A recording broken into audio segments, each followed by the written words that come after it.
Então vamos voltar o nosso olhar aqui para esse capítulo hoje e nos próximos 2 domingos. Olha aí o que diz o primeiro verso. Boaz subiu à porta e sentou-se ali. E eis que o resgatador de quem havia falado ia passando. Então lhe disse: ó fulano, chega-te para aqui e assenta-te. Ele se virou e se assentou. Por enquanto, até aí, deixa o texto aberto, nós vamos nos remetendo a ele ao longo da mensagem. Em Israel existiam as chamadas leis cerimoniais, a lei moral, que é a que nós seguimos até hoje, os 10 mandamentos, e existia também a lei civil, aquela que regulava a sociedade da nação de Israel, do povo de Israel. E muitas vezes algumas pessoas confundem, a lei civil com a lei moral, com as leis cerimoniais, principalmente a lei cerimonial com a lei moral. E aí isso dá algum problema lá na teologia e na prática das pessoas. Mas dentro da lei civil existia a chamada lei do levirato. E essa lei dizia, o nome levirato vem da palavra, ou do nome levir, que é uma palavra latina que traduzida para o hebraico significa cunhado. Então, o levirato, ele regulamentava ou regulava, podemos dizer assim, os costumes referentes ao casamento quando um homem morria sem deixar herdeiros, sem deixar filhos. Naquela sociedade, deixar filhos e deixar o nome para que ele se prolongasse era algo importantíssimo. Então, o nome daquele homem que morreu sem deixar filhos precisava ser perpetuado. E isso se dava através do casamento da viúva com o cunhado, ou seja, com o irmão do homem que morreu, do parente que morreu. Então, o marido morre sem deixar filhos, aí vem a lei do levirato e diz que o irmão do marido deveria gerar filhos com a sua cunhada, com a esposa do seu irmão, para que o nome do seu irmão fosse perpetuado. Quando acontecia do homem não ter irmãos, aí então a lei dizia que o parente mais próximo deveria fazer aquilo que o irmão que o falecido não tinha faria normalmente. E essa pessoa que se casava com a viúva, fosse o irmão do falecido, fosse o parente mais próximo, essa pessoa era chamada de resgatador, porque ele ia resgatar uma série de coisas que aquela família que ficou sem a presença do homem, do líder da casa, precisava. Então, o resgatador, ele auxiliava e ele até protegia os familiares nas mais diversas áreas, e não apenas no casamento. Tem gente que acha que é só no casamento, mas não. Por exemplo, o resgatador, ele poderia recuperar um campo, uma propriedade que tinha sido vendida em tempos de crise. É o que a gente vai ver aqui no caso de Boaz. E esse resgate era chamado de resgate de propriedade. O resgatador poderia resgatar uma família da escravidão. Alguém na família ficou cheio de dívidas e por causa disso tornou-se um escravo. Aí o resgatador vinha, pagava a dívida daquele escravo e o resgatava. Era o chamado resgate de pessoa. Tudo isso está lá em Levítico 25, se você quiser ler depois. E o resgatador ainda podia vingar a morte de um membro da família assassinado. Isso acontecia também. Era o chamado resgate de sangue. Se alguém foi lá e matou um membro da minha família, eu vou buscar a vingança desse homem através do resgate de sangue. Isso é dito lá em Números 35. Então, o papel do resgatador era algo muito importante. Porque naquela época,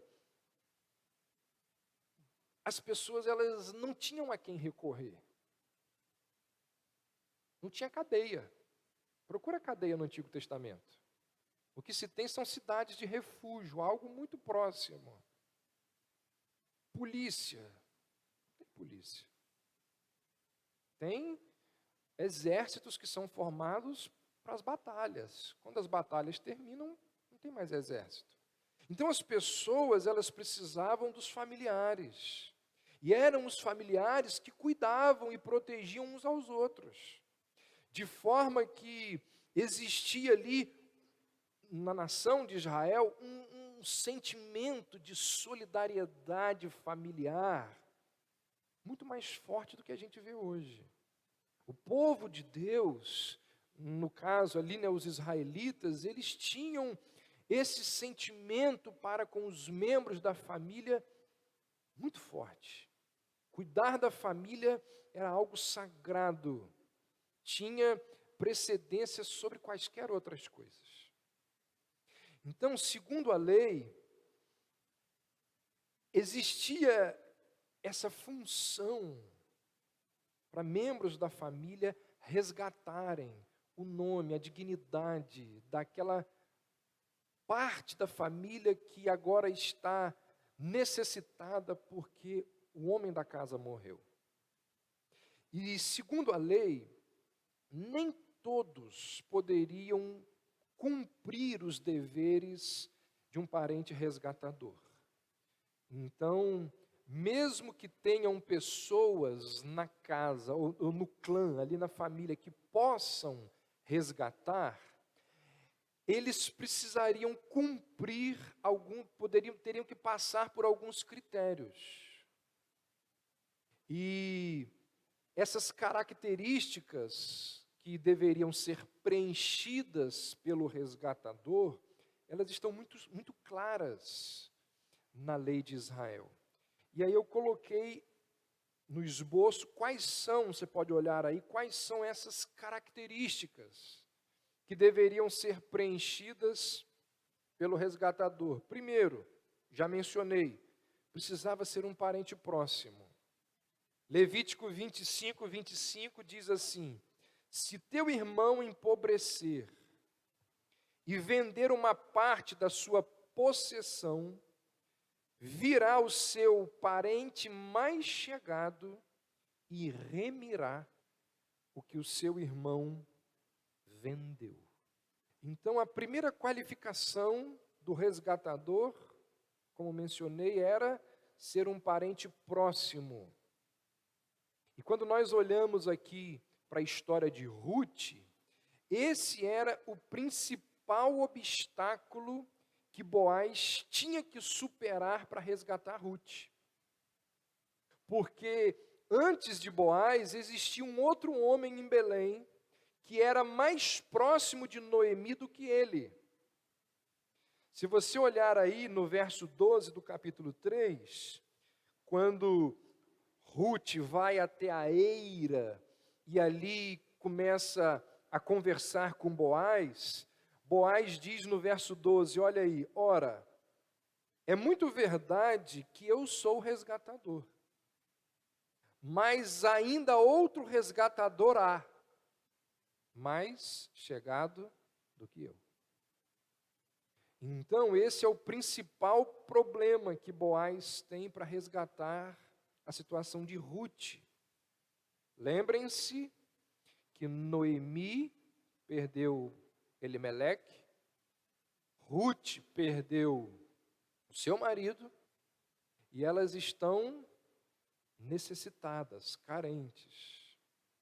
Quando Noemi vai embora para Moabe, junto com Elimeleque, as terras da família dela certamente foram vendidas. Então ela precisava resgatar essas terras, mas ela não tinha condições. E esse é o segundo critério para um resgatador. Ele precisa ter o quê? Os recursos necessários para o resgate. Ou seja, se o parente resgatador for um pé rapado, como se diz por aí, for alguém que não tem recursos, não adianta de nada.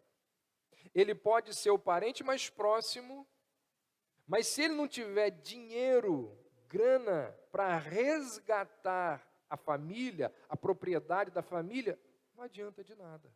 Tem que ter dinheiro. Por isso que Noemi fica extremamente feliz quando ela descobre que Boaz é esse parente resgatador, porque Boaz tinha os recursos necessários para resgatar a sua casa, para resgatar o nome do seu marido. Então tem que ser um parente próximo, tem que ter dinheiro. E o terceiro item, ou a terceira característica, o resgatador deveria estar disposto a pagar o resgate. Ele pode ser próximo, ele pode ter dinheiro, mas se ele não quiser, nada feito. A lei dizia que ele tem que querer. Lembre-se que o parente mais próximo de Noemi, a gente vai ver aqui, ele, quando Boaz chega perto dele e diz, olha, você é mais próximo de mim do que Elimeleque, e você tem condições de resgatar a família, mas junto com a família, junto com o campo que você pode resgatar de Elimeleque, você tem que casar com Ruth.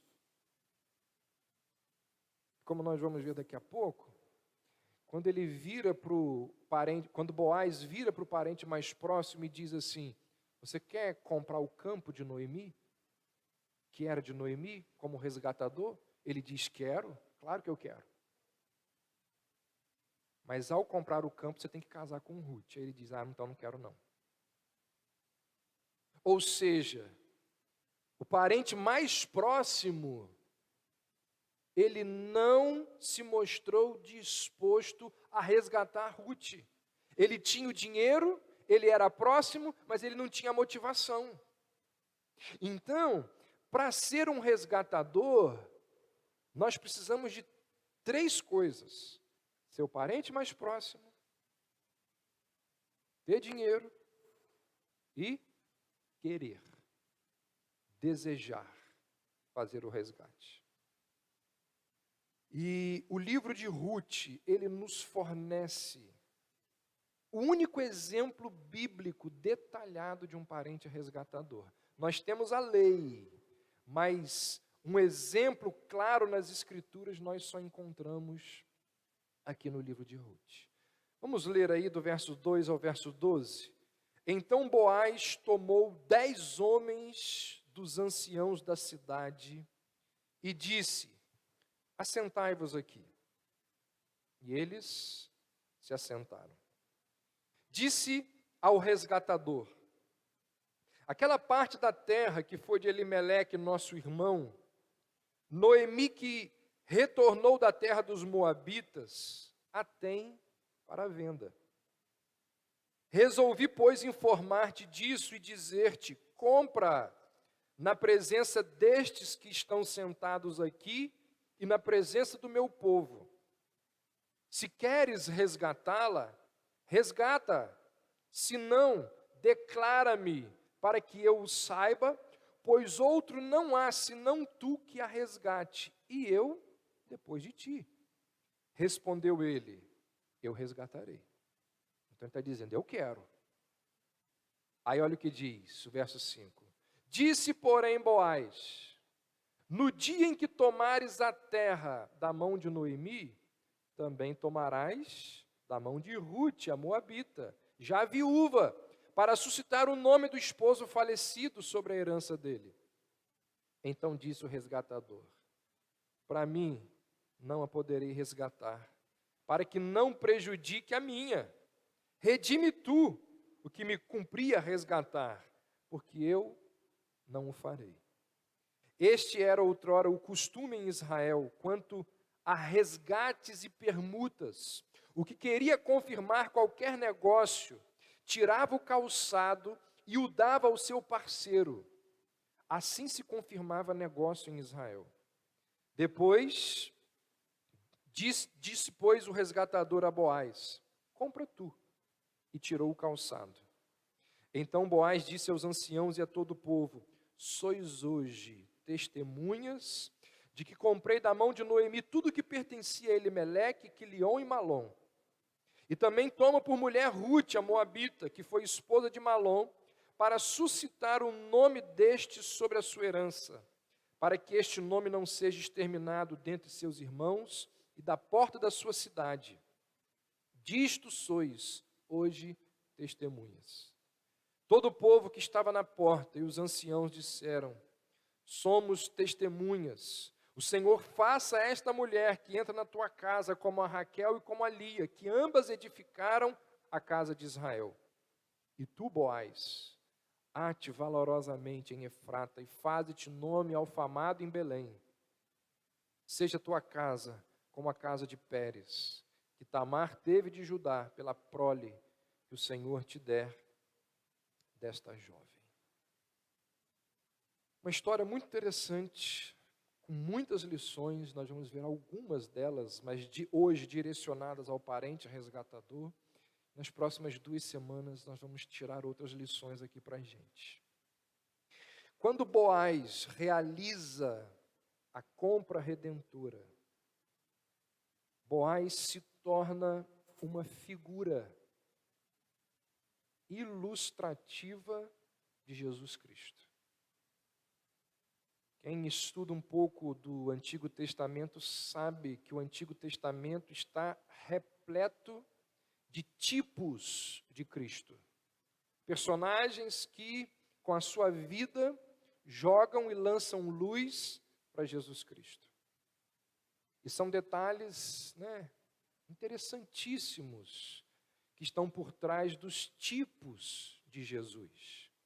Por exemplo, Moisés, quando nasceu, Faraó ordenou que existisse uma matança no Egito. Não foi nesse contexto que Moisés nasceu? Quando Jesus nasceu, o que foi decretado? Que houvesse matança de crianças. Moisés tem a sua preparação no deserto, Jesus da mesma forma. Moisés durante 40 anos, Jesus durante 40 dias. Moisés é aquele que leva o povo até a terra prometida. Jesus Cristo, semelhantemente. Então existem comparações que são feitas entre Jesus e muitos personagens do Antigo Testamento.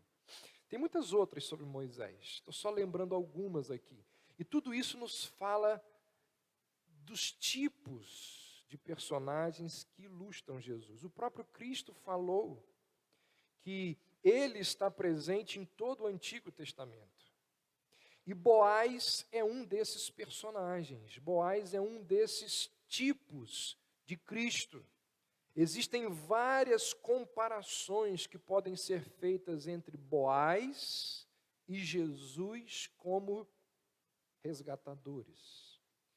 Primeira delas, Boaz se qualifica como o resgatador de Noemi. Por qual motivo? Porque ele é parente de Elimeleque. Como nós vimos, o resgatador, ele precisa ser um parente próximo da família. E nos diz as Escrituras que por causa da encarnação, Jesus se torna o nosso parente. E se torna o nosso parente com qual objetivo? Para ser o nosso resgatador. Gálatas 4 diz assim: vindo à plenitude dos tempos, Deus enviou seu Filho, nascido de mulher, nascido debaixo da lei, para resgatar os que estavam debaixo da lei, a fim de recebermos a adoção de filhos. Ou seja, Jesus é o nosso parente resgatador. Se o parente resgatador vinha em defesa dos membros da família, Deus, na pessoa de Jesus Cristo, veio em defesa e garantiu a nossa libertação dos nossos pecados. Não é isso que Mateus relata lá no capítulo 21, quando ele diz que Jesus salvará o seu povo dos seus pecados? Será que a gente consegue entender a importância de uma doutrina chamada de encarnação?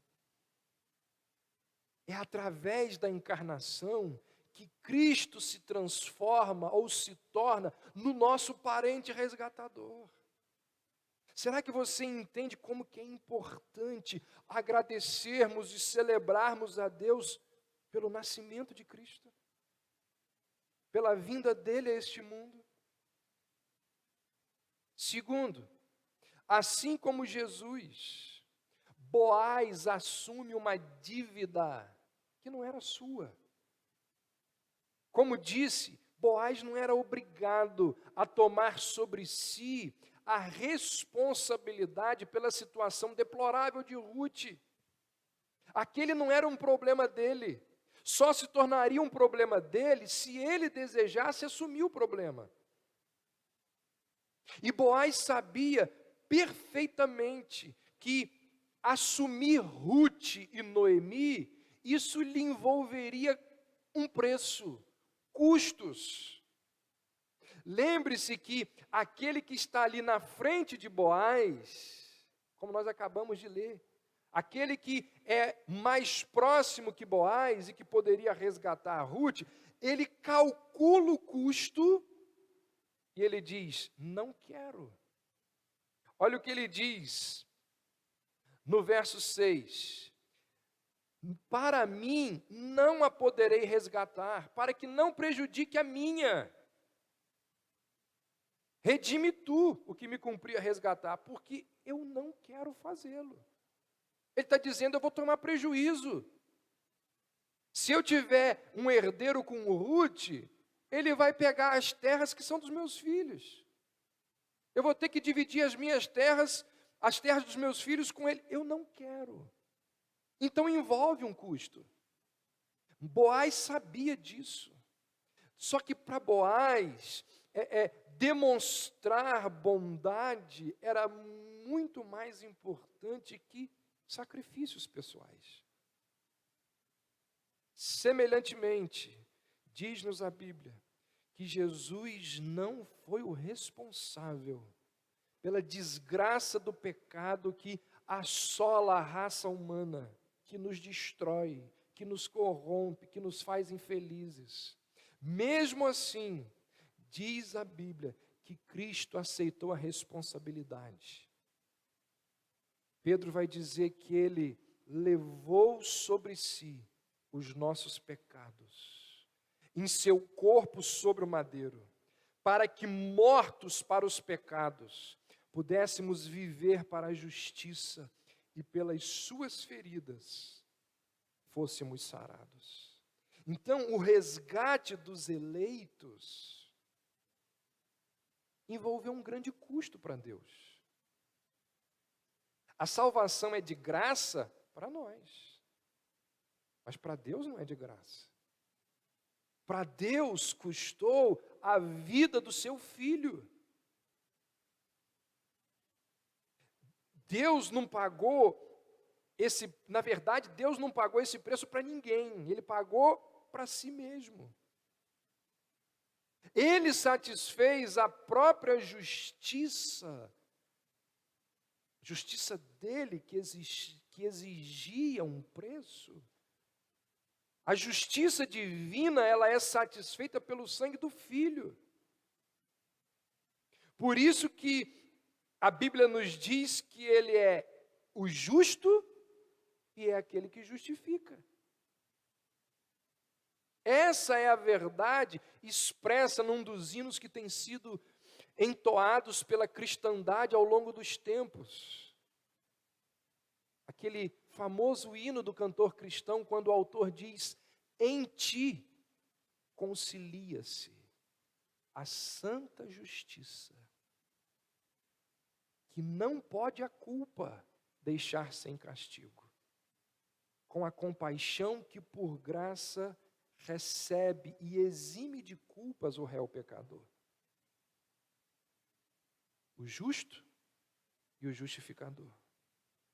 Terceiro, Boaz poderia ter escolhido uma noiva mais apresentável, mais jovem, mais bela, virgem, intocada pela idolatria, não condenada pela lei de Moisés. Ele poderia ter escolhido uma israelita ao invés de uma moabita, uma virgem ao invés de uma viúva, mas ele ilustra Cristo. E se ele é um tipo de Cristo, e se ele ilustra Cristo, a noiva não pode ser sem mácula. A noiva não pode ser pura. Porque Cristo vai resgatar uma noiva impura, cheia de máculas. E é Cristo quem vai tornar essa noiva aceitável, justa, pura diante do Pai. Cristo, diz-nos o apóstolo Paulo, nos amou quando nós éramos pecadores.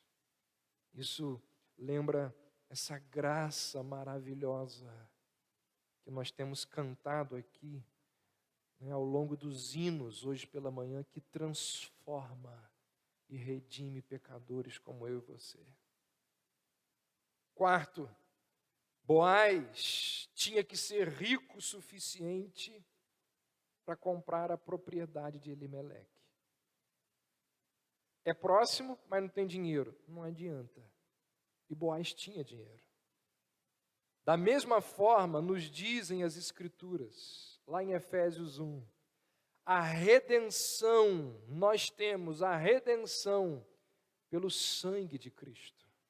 A redenção dos nossos delitos, segundo as riquezas da sua graça, que Deus derramou abundantemente sobre nós. Irmãos, em se tratando de redenção de pecadores, não há outro suficientemente rico, capaz de pagar o preço.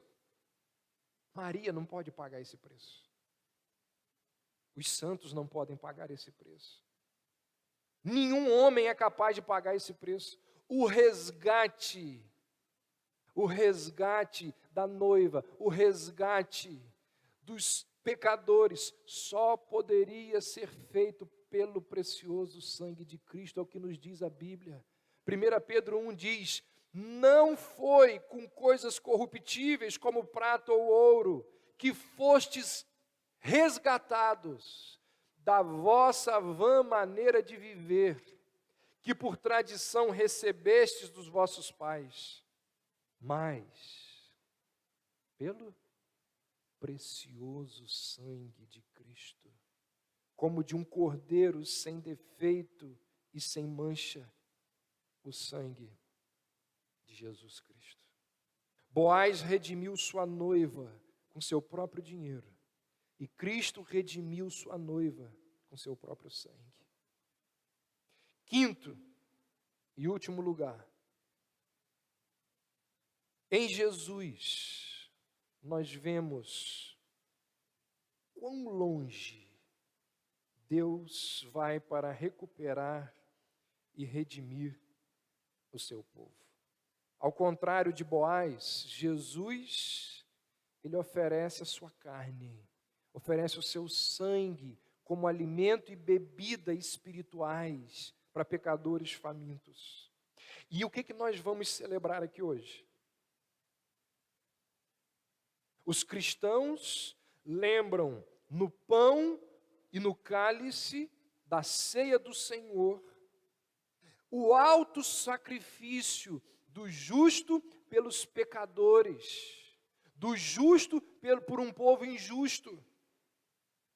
Cristo absorveu em seu corpo o castigo que por nós era merecido, como lemos aqui em Isaías 53.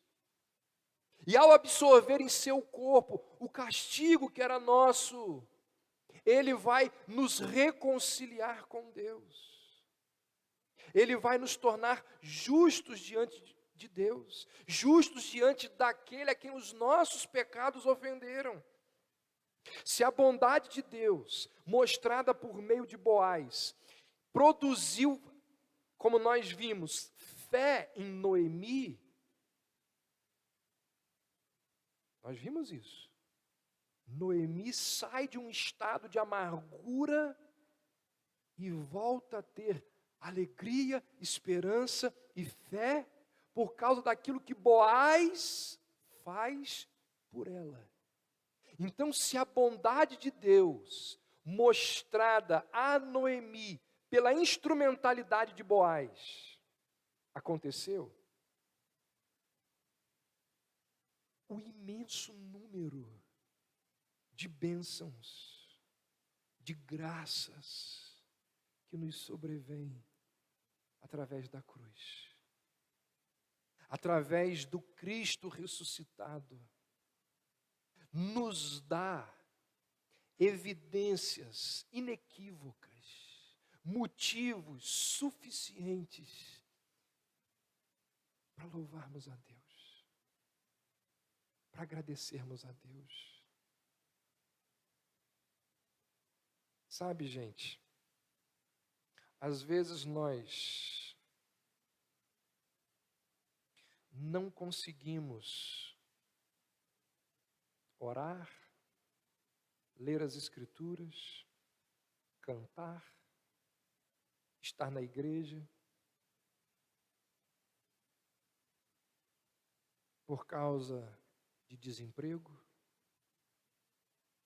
por causa de queda financeira, por causa de doença, por causa... E você coloca aí o por causa de quê?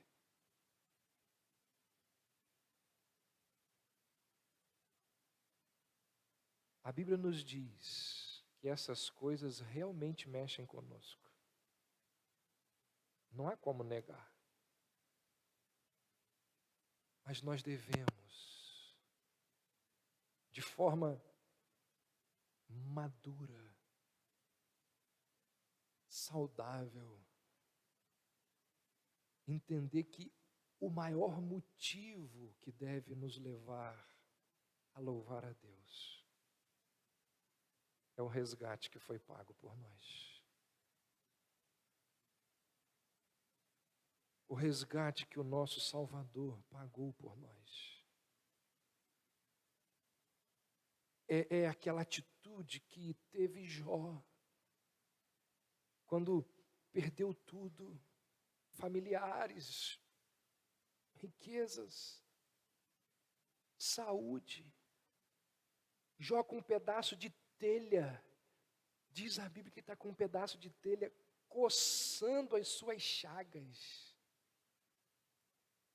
E os amigos ali, ó, Jó, você está em pecado, Deus está te castigando porque você não tem fé. Eu imagino Jó pegando aquela telha, aquele pedaço de telha jogando fora e virando para os amigos e dizendo assim: ainda que ele me mate, nele eu confiarei. O Senhor o deu, o Senhor tomou. Bendito seja o nome do Senhor. Esse é o sentimento que nós devemos ter ao nos aproximar de um momento como esse, agradecendo a Deus pelo nosso resgate.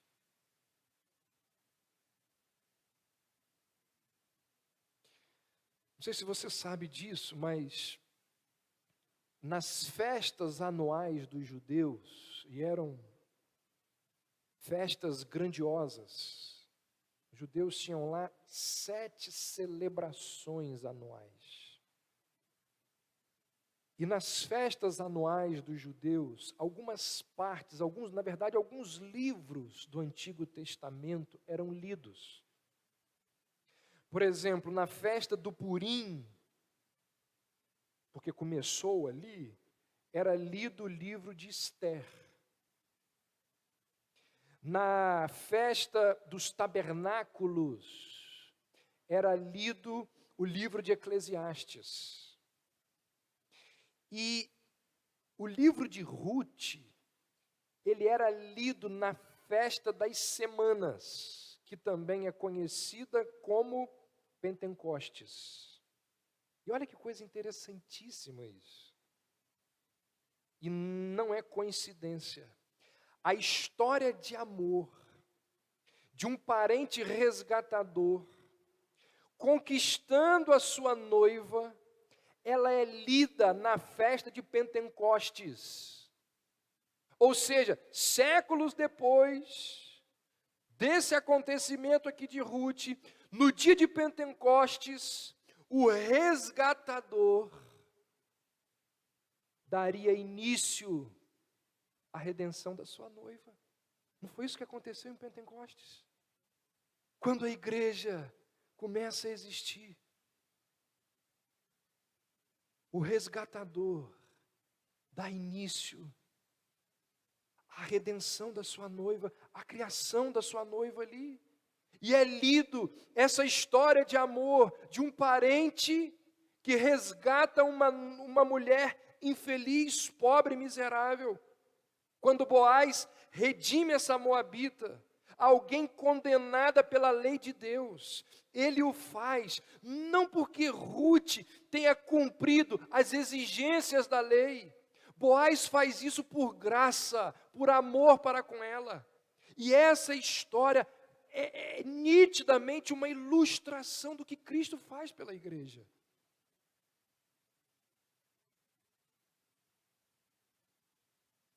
Jesus é um especialista em resgatar pecadores. Não é isso que ele faz? Eu vim salvar o meu povo dos seus pecados.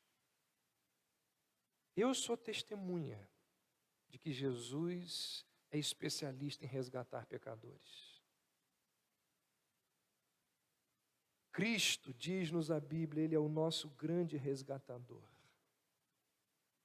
E a gente precisa lembrar que Ele é o resgatador, não apenas dos incrédulos. Porque a gente pensa assim, né? Ele me resgatou, agora eu sou crente, não preciso dele. Quem precisa dele é meu primo, que ainda não se converteu. Irmãos, nós precisamos do resgate de Cristo todos os dias. Convertidos também precisam de resgate. Aqueles que já foram justificados sabem que não são perfeitos. Aqueles que já tiveram a sua dívida perdoada,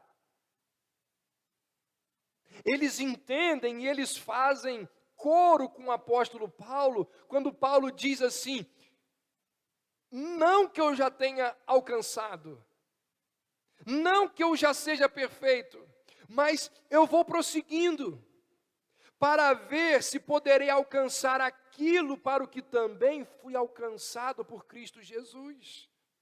Ou seja, nós somos resgatados todos os dias. Resgatados da nossa mentira, resgatados da nossa hipocrisia, resgatados da nossa maldade, do nosso orgulho.